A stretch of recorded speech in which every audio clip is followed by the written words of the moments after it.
À l'enterrement d'une feuille morte, 2 escargots s'en vont. Ils ont la coquille noire. Le 9 décembre 2007, Jean Reno fait ses adieux à son ami, mort quelques jours plus tôt, à l'âge de 74 ans des suites d'un cancer des poumons. Face à une foule d'anonymes et d'artistes, en l'église de la Madeleine, l'acteur récite L'Escargot, de Jacques Prévert non loin du cercueil de Johnny Hallyday.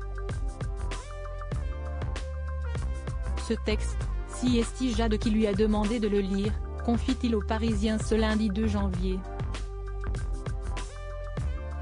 Je n'en menais pas large.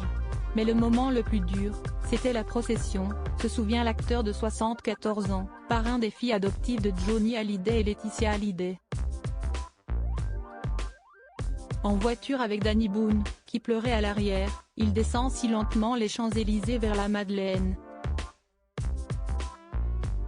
Non loin d'eux, à quelques centimètres, des fans criaient leur souffrance. Et leur lançaient « Merci d'être là ». Je ne savais pas quoi leur répondre, reconnaît Jean Reno qui s'est ensuite rendu à Saint-Barth pour l'enterrement de son ami.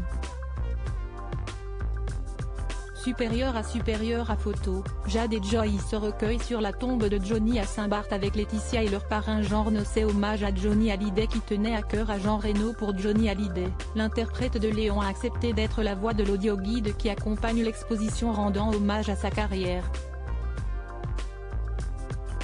Une rétrospective imaginée par la veuve du chanteur où tu viens avec ton bâton de pèlerin, explique-t-il aux Parisiens. Cela me tenait à cœur.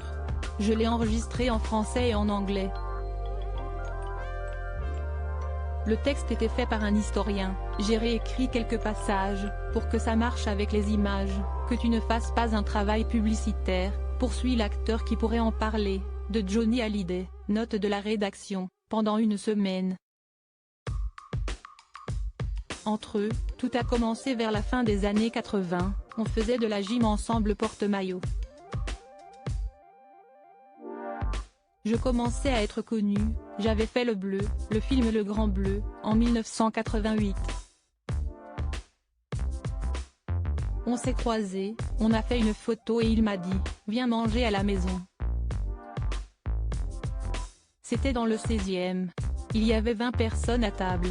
Je lui ai dit « C'est une surprise partie, ça l'a fait rire », se souvient Jean Reno.